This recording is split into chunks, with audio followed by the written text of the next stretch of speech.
Hai Pak, tanggung jawab kali statusnya masih suami kan?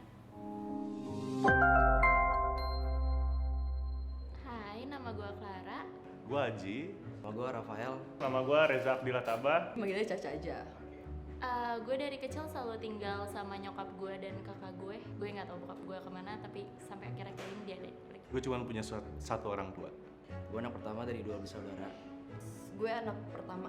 Satu arti dari perceraian bro. Egois. Perpisahan. Pelepasan janji.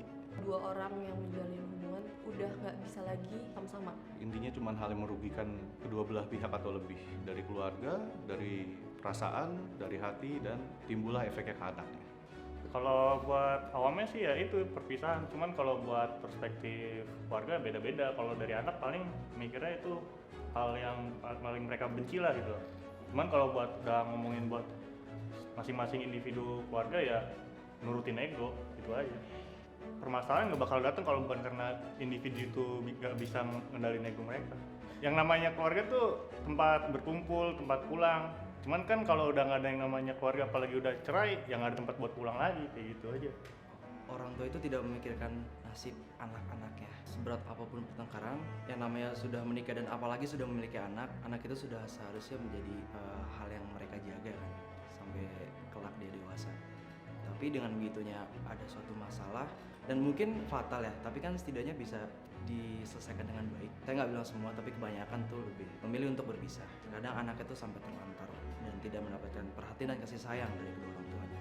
Sejujurnya ortu gue kan nggak cerai ya, kayak cuma pisah berdasarkan apa bahasanya agama maybe. Soalnya secara negara masih tercatat suami istri. Jadi secara gak langsung kalau untuk makna perceraian sendiri gue nggak bisa describe karena gue tidak merasakan perceraian. Tapi kalau untuk broken home, gue broken home gak cuma soal status perceraian atau enggak sih. Soalnya banyak anak yang orang tuanya nggak bercerai tapi sebenarnya vibe di rumahnya itu broken home. Apa definisi broken home? Ya itu cuma sebatas titel aja yang orang-orang berikan ke gua.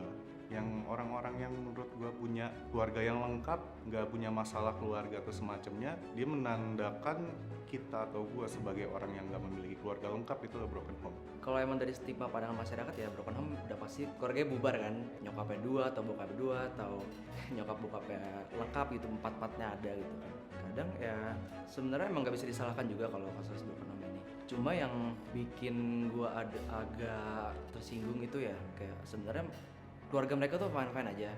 Cuman kayak cuma permasalahan kecil dari nyokap atau bokapnya itu dianggap sebagai broken home gitu. Kalau menurut gue orang tua zaman dulu tuh gue ngerasanya kayak dia nggak memikirkan tentang apa sih dampak ke depan buat anak ini gitu. Seorang harus setuju kalau broken home itu satu hal yang harus selalu diberi rasa kasihan. Enggak sih, menurut gua enggak. Kayak ya udah, normal aja. Ya gak usah berlebihan. Enggak. Ya contohnya aja gini deh. Lu keluarga lu lengkap. Sedangkan gua broken home, oke. Tapi gua punya rumah 2 tingkat atau 3 tingkat dan lu cuman punya rumah 1 tingkat. Ya keluarga lu biasa-biasa aja lah, nggak miskin. Cuman keluarga gua kaya. Lu harus kesianin gua atau gimana? Harus banget gitu gua minta kesian sama lu? Kan enggak juga. Gue mau lu ungkapin satu sentence gitu, kasih satu sentence, satu kalimat buat mereka. Gue cuma perlu bilang satu, sabar aja lah. Nanti juga ada waktunya aku buat sembuh. Ya walaupun itu jadi koreng lah ya kasarnya, pasti mau bekas. Tapi udah gak sakit lagi. Mau sepahit apapun masa lalu, jangan lupa apresiasi diri sih, gitu aja sih. Soalnya mau gimana pun itu yang bakal bikin lu survive gitu. Ya lu bersyukur aja deh Nyet, dah nggak usah ya hidup bersyukur aja. Jangan jadikan broken home itu buat sebagai landasan lu buat jadi orang yang nggak punya etika dan moral. Kayak lu harus tetap punya pribadi yang kuat, lu harus tetap jalanin hidup lu. Lu masih harus punya tanggung jawab yang lu bawa buat bawa diri lu sendiri.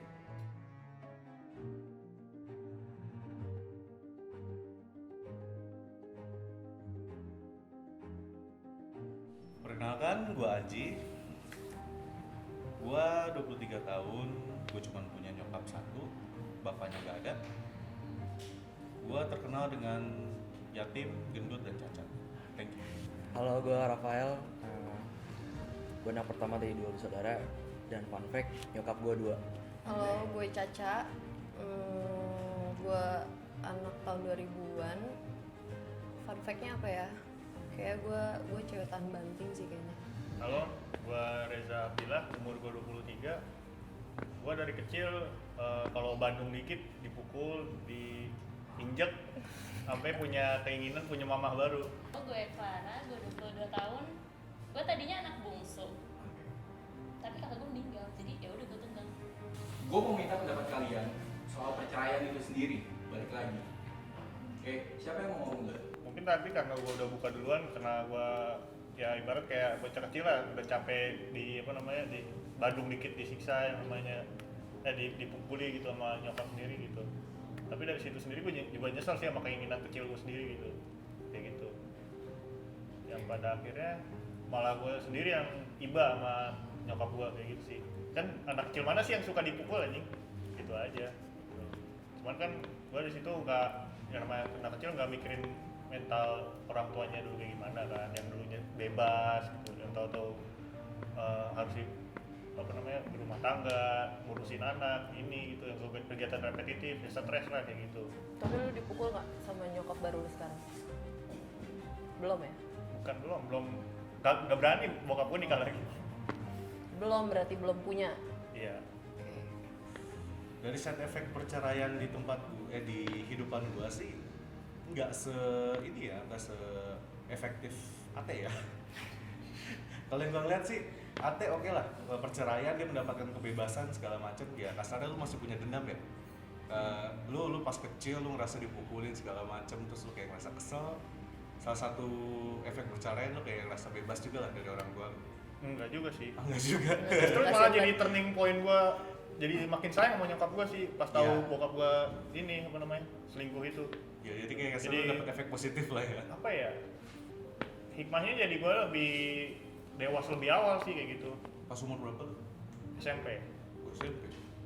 Kalau gue sih waktu dulu tuh perceraian pas gue SD, jadi gue ngerasa karena gue nggak terlalu kenal sama bokap gue kayak gimana ya, dia nggak terlalu nggak terlalu dekat sama gue lebih dekat sama orang tuanya orang tua gue.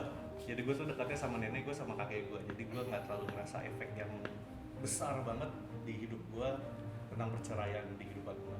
Kalau gue sih, gue nggak ngerasain sih kalau efek perceraiannya sendiri ya, karena kan ortu gue nggak cerai. Cuma memang dari kecil bokap gue itu nggak pernah ada di rumah, kayak lebih mementingkan keluarganya yang lain daripada keluarga gue. Jadi kalau dibilang kena efek perceraian atau enggak, kayak gue lebih kena efek mentalnya aja sih, nggak ada sosok bokap di hidup gue. Nyokap lu tapi kenapa nahan-nahan gak cerai? Nyokap lu atau bokap lu? Kalau itu gue nggak tahu. Dampak perceraian itu yang gue rasa nih ya sekarang, mental gue pasti. Yang kedua, gue nggak tahu ya, di luar sana mungkin ada yang satu pemikiran sama gue atau enggak, cuman yang lagi gue rasain sekarang ini, gue mau menikah karena gue tahu ketika gue nggak bisa pas sama pasangan gue bisa bercerai. Yang tadinya gue tuh benci perceraian sampai gue nge-branding diri gue tuh kayak yang nggak apa-apa kalau lu mau nikah sama orang pun nantinya nggak tepat, lu bisa cerai. Tapi aku setuju sih sama pendapat kakak, soalnya daripada pernikahannya dipaksa dan ditahan-tahan itu malah lebih ngancurin mental anak. Karena gue kan dapet sisinya yang kayak gitu, yang kayak maksa banget mertahanin masih nikah, padahal mah kalau dilihat dalamnya ya gue kayak hidup sendiri sama nyokap gue doang.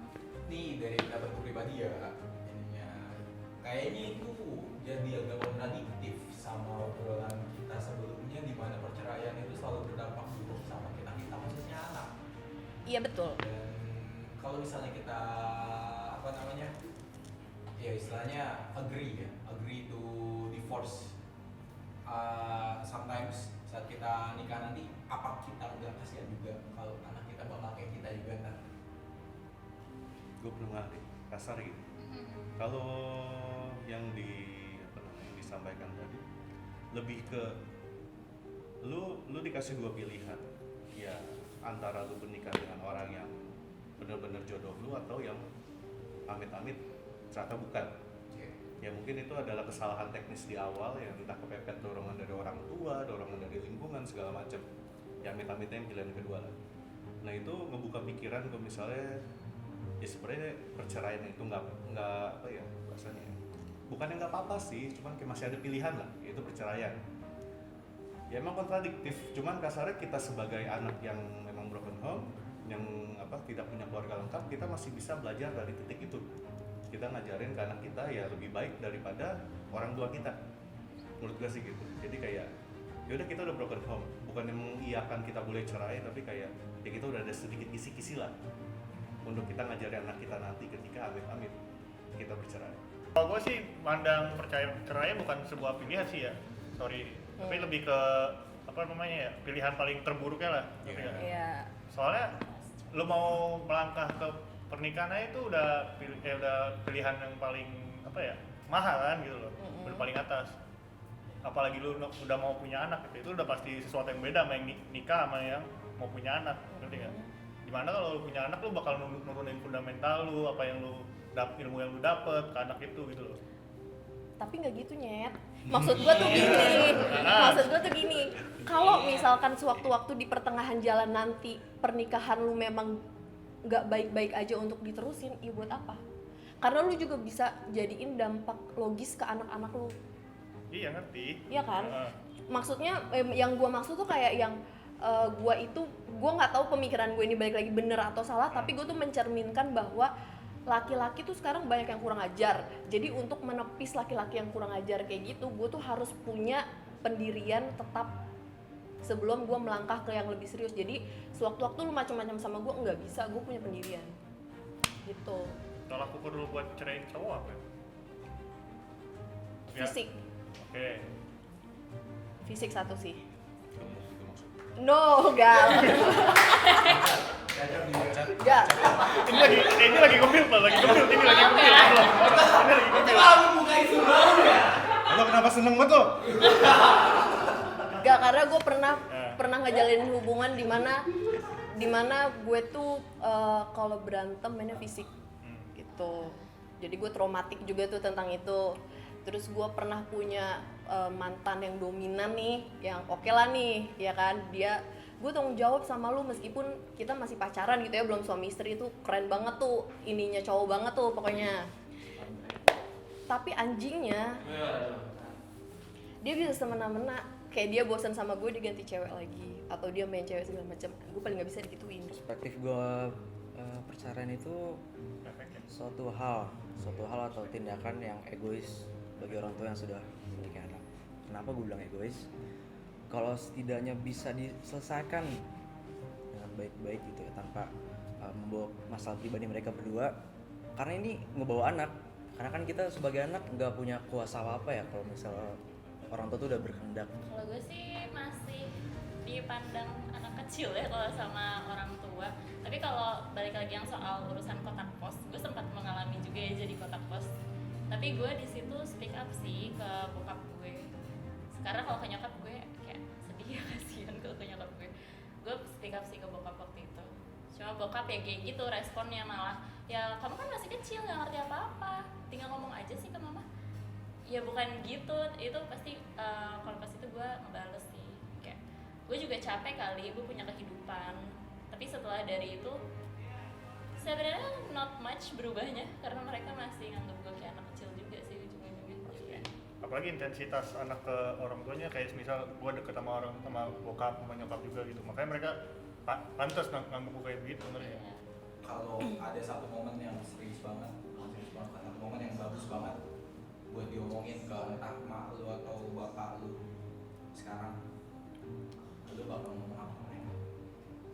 Kalau misalnya ke orang tua berat, Ben. Kasarnya ya gue tipe orang yang dekat lah sama salah satu orang tua gue. Gue kasarnya kalau bisa ngomong apapun yang gue pengenin, yang gue ada di hati gue, entah apapun itu, kasarnya kayak seanjing-anjingnya gue ngelakuin sesuatu, entah minum alkohol atau merokok, gue mesti bilang. Terus gue kayak ngerasa udah nggak ada yang harus ditutupin lagi. Sekarang gue udah bisa jaga diri, dan dia percaya juga gue udah bisa jaga diri. Terus kayak sekarang udah nggak ada kayak dendam atau apa gitu. Bahkan dengan orang tua yang satunya lagi, gue udah ngerasa kayak udah bukan hidup gue lah. Kenapa harus kayak gini sih? Udah gitu aja. Enggak, karena gue bukan mikir buat personal diri gue ya. Gue mikir ke adik gue sih. Hai Pak, tanggung jawab kali statusnya masih suami kan? Oh paling ini aja sih, gue minta deep talk aja sih ke bokap.